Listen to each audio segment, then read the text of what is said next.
सारंगी का कमाल जर्मनी की लोक कथा। बहुत समय पहले जर्मनी के किसी सेठ के यहाँ एक नौकर काम करता था। नौकर बहुत ही ईमानदार और मेहनती था। सुबह से शाम तक सिर्फ काम में लगा रहता। वो बहुत काम करता था। सुबह से शाम तक सिर्फ काम में लगा रहता।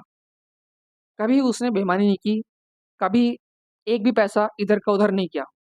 सेठ भी बहुत खुश था कि उसे इतना अच्छा नौकर मिल गया है। सेठ बहुत खुश था कि उसे इतना अच्छा नौकर मिल गया है। देखते ही देखते ऐसे करते हुए 3 साल बीत गए। नौकर बहुत हैरान था कि यार मालिक ने अभी तक उसे एक फूटी कौड़ी भी नहीं दी है।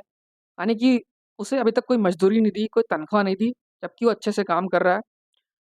आखिरकार एक दिन उसने मालिक से या सेठ से अपनी मजदूरी मांग ली कि भाई मैं 3 साल से काम कर रहा हूँ, मुझे कुछ तो पैसे दो।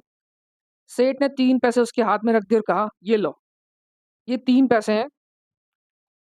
इतनी मजदूरी कोई मालिक अपने नौकर को नहीं देता है जो मैंने दी है, तो ये रखो और खुश रहो। नौकर बहुत सीधा साधा था, वो बहुत ही सीधा और साधा था, भोला इंसान, बहुत ईमानदार इंसान। उसने 3 साल की कमाई जेब में रख ली और दूसरे दिन ही नौकरी छोड़कर चल दिया। और दूसरे दिन उसने नौकरी छोड़ दी और चल दिया वहां से। और बहुत खुश था। पूरे 3 साल की कमाई उसकी जेब में थी। रास्ते में एक बौना मिला। बौने ने उसे रोककर पूछा, क्यों भाई, तुम बड़े खुश नजर आ रहे हो, क्या बात है? बात कुछ नहीं भाई, 3 साल की कमाई लेकर जा रहा हूँ, इसलिए खुश हूँ। बोने ने रोते हुए कहा, तुम्हारे पास तो 3 साल की कमाई है, मेरे पास तो फूटी कौड़ी भी नहीं है। तुम तो अभी जवान हो, फिर भी कमा सकते हो। मैं बूढ़ा हो चुका हूँ, मेहनत का और मैं कोई ज़्यादा मेहनत का काम भी नहीं कर सकता। मैं बूढ़ा हो चुका हूँ और ज़्यादा मेहनत का काम भी नहीं कर सकता। क्या तुम तुम्हारी 3 साल की कमाई मुझे दे दोगे? मैं तुम्हारा ये एहसान कभी नहीं भूलूंगा। नौकर को बहुत दया आई। नौकर को उस पर बहुत दया आई। उसने 3 पैसे बौने को थमा दिए। उसने अपने 3 पैसे बौने को दे दिए। बौना बड़ा खुश हुआ। उसने जाते जाते नौकर से कहा, इन 3 पैसों के बदले मुझसे 3 वरदान ले लो। मैं तुम्हें 3 वरदान दे सकता हूँ। लड़के ने बौने से 3 वरदान मांग लिए।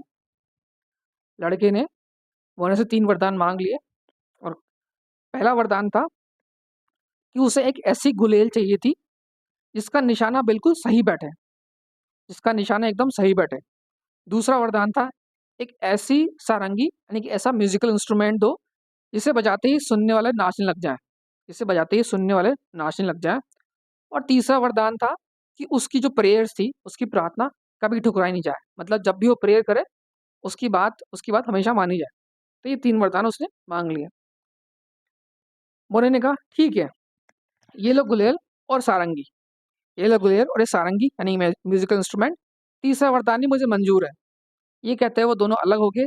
बोना अपने रास्ते और लड़का अपने रास्ते, और नौकर अपने रास्ते। लड़का अपने रास्ते पर चल दिया। वह कुछ दूर आगे बढ़ा था कि उसे एक आदमी पेड़ के नीचे बैठा दिखाई दिया। उसे एक आदमी पेड़ के नीचे बैठा दिखाई दिया। पेड़ पर एक सुंदर चिड़िया बैठी हुई थी। लड़का जब वहां पहुंचा तो आदमी ने उसे रोककर कहा, देखो भैया, कितनी सुंदर चिड़िया है। तुम अगर ये चिड़िया मुझे पकड़ के दे दो तो मैं तुम्हें मनचाहा इनाम दे सकता हूँ। लड़के ने कहा, अभी लो, मैं इसे अभी नीचे गिरा देता हूँ। लड़के ने अपनी गुलेल निकाली और निशाना लगाया। निशाना लगते ही चिड़िया नीचे गिर पड़ी और वो पास के कांटों में जा गिरी। चिड़िया को गिरता देखकर वह आदमी भी झाड़ी में चला गया। वो आदमी झाड़ी में चला गया। जैसे ही जैसे ही वो आदमी झाड़ी में गया, लड़के ने सारंगी बजाना शुरू कर दी। नौकर ने सारंगी बजानी शुरू कर दी। सारंगी की आवाज सुनते ही आदमी नाचने लगा। नाचते नाचते उसके बॉडी पे बहुत सारे कांटे चुभ गए। थोड़ी देर बाद चिल्लाया, तुम ये सारंगी बजाना बंद करो, नहीं तो मैं नाचते नाचते मर जाऊंगा, इतने कांटे चुभ रहे हैं। तुम भले ही ये मेरे सोने के सिक्कों की थैली अपने पास ले लो। लड़के को दया आ गई। नौकर को दया आ गई। उसने सारंगी बजाना बंद किया और वो सोने की सिक्कों की भरी थैली लेकर वहां से चला गया। अपनी मस्ती में चलने लगा। तभी उसके पीछे कुछ लोगों के आने की आवाज सुनाई दी। तभी उसके पीछे कुछ लोगों के आने की आवाज सुनाई दी। पीछे मुड़कर देखा तो बिल्कुल चौंक गया। सिपाहियों के साथ वही आदमी आ रहा था जिसने उसे सोने की सिक्कों वाली थैली दी थी, या जिसने उससे चिड़िया को पकड़ने के लिए कहा था। पास पहुंचते ही वो आदमी चिल्लाया, सैनिकों, यही है बदमाश जिसने मेरे सोने के सिक्कों की थैली छीन ली है। पकड़ लो इसे, पकड़ लो इसे। सिपाहियों ने लड़की को पकड़ लिया और जज के पास ले गए। जज ने लड़के से सफाई देने को कहा। भाई, जज ने लड़के से कहा या नौकर से कहा, भाई तुम्हें कुछ सफाई में कहना है? तुम्हारे पर ये सोने के सिक्कों की थैली चुराने का आरोप है, या तुम्हें कहा आरोप है, तो तुम्हें कुछ अपनी सफाई में कहना है? लड़के ने कहा, जज साहब, थैली तो इस आदमी ने मुझे खुशी खुशी दी है, और इसमें अब ये झूठ बोलता है। इसने कहा कि सारंगी बजाना बंद कर दो, मैंने बंद कर दी। इसने मुझे थैली दी, मैंने रख ली। मेरा इसमें क्या कसूर है भला? इसके बाद जज साहब ने उस आदमी से सफाई देने को कहा कि भाई, तुमने इस बच्चे पे आरोप लगाया, इस लड़के पे आरोप लगाया है कि इसने सोने की थैली तुमसे ली है, छीनी है, लेकिन ये कह रहा है कि ये थैली तुमने उसे दी है। आदमी ने बिल्कुल रोते हुए मुंह बनाया और कहा भोलेपन से, जज साहब, मेरे जीवन भर की कमाई ये लड़का छीन कर ले आया है। आप जो भी फैसला करिए मुझे मंजूर है। न्यायाधीश ने बहुत सोच विचार के बाद फैसला सुनाया। बहुत सोचने के बाद उन्होंने अपना जजमेंट दिया। लड़की को फांसी की सजा दी गई। मतलब लड़की को फांसी की सजा दी गई। थैली के मालिक को, उस आदमी को थैली वापस मिल गई। दूसरे दिन फांसी देना तय हुआ। ये तय हुआ कि दूसरे दिन उस लड़की को फांसी की सजा दी जाएगी। सारे के सारे लोग फांसी के समय इकट्ठे हो गए, और जल्लाद जो कि फांसी देता है, वह उस नौकर यानी उस लड़की के पास आकर खड़ा हो गया। जज साहब ने लड़के से पूछा, तुम्हारी आखिरी इच्छा क्या है?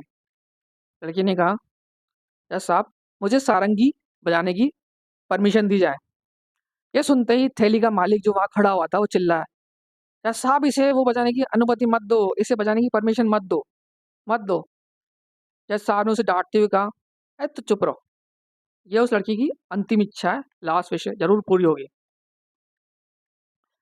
लड़के को सारंगी बजाने की परमिशन मिल गई। लड़के ने सारंगी बजाना शुरू किया, और जैसा कि उसे वरदान मिला था, उसके बजाते ही सब लोग उसे नाचने लगे, उसके आसपास नाचने लगे। जज भी नाचने लगा, सब लोग नाचने लगे। कई घंटे गुजर गए, पर सारंगी बंद नहीं हुई, बजती रही। लड़का उसको बजाता रहा। सभी लोग नाचते नाचते थक गए, लेकिन रुक नहीं पाए। हार कर जज साहब चिल्लाए, बंद करो सारंगी, बहुत हो चुका। मैं तुम्हारी सजा माफ करता हूँ, तुम्हें छोड़ता हूँ। लड़के को भला क्या चाहिए था? उसने सारंगी बजानी बंद कर दी। सभी खुश थे कि भी जान बची, नहीं तो हम नाचते नाचते ही मर जाते। तब लड़के ने थैली के मालिक को बुला और कहा, अब तुम ये बताओ कि थैली भर की सोने की मोहर है, तुम लाए कहाँ से? यानी कि थैली भर के सोने के सिक्के तुम लाए कहाँ से? नहीं बताओगे तो मैं सारंगी बजाना फिर शुरू कर दूंगा, मैं फिर शुरू कर दूंगा। वो आदमी घबरा गया। देखो भाई, तुम सारंगी मत बजाओ, मैं सच सच बता देता हूँ। यह सोने के सिक्कों की भरी थैली मैंने एक अमीर आदमी के यहाँ से चुराई थी। ये बात जज ने सुन ली। उसने सुनी। उसने थैली चुराने वाले आदमी को लंबी उम्र कैद की सजा दे दी। लड़का सोच रहा था, यह सब सारंगी का कमाल है, और उसने मन ही मन उस बौने को धन्यवाद दिया, और उसके बाद खुशी से रहने लगा। उसने मन ही मन बोने को धन्यवाद दिया 3 वरदानों के लिए, और उसके बाद वो खुशी से रहने लगा। उम्मीद है आपको ये कहानी पसंद आई होगी, और आपने इस कहानी से क्या कुछ सीखा है, मुझे कमेंट बॉक्स में बताइए। मैं आपके लिए आगे भी ऐसी कहानियाँ लेके आता रहूँगा। अगर आपको लगता है कि इस कहानी से या इसमें दिए गए ऑब्जेक्टिव से आपके किसी दोस्त को फ़ायदा हो सकता है, या किसी और को कुछ बेनिफिट मिल सकता है, तो दिए गए लिंक को बाकी लोगों में शेयर कीजिए, और बाकी लोगों को भी इससे बेनिफिट दिलाइए। अगली कहानी तक के लिए have a good day, good bye.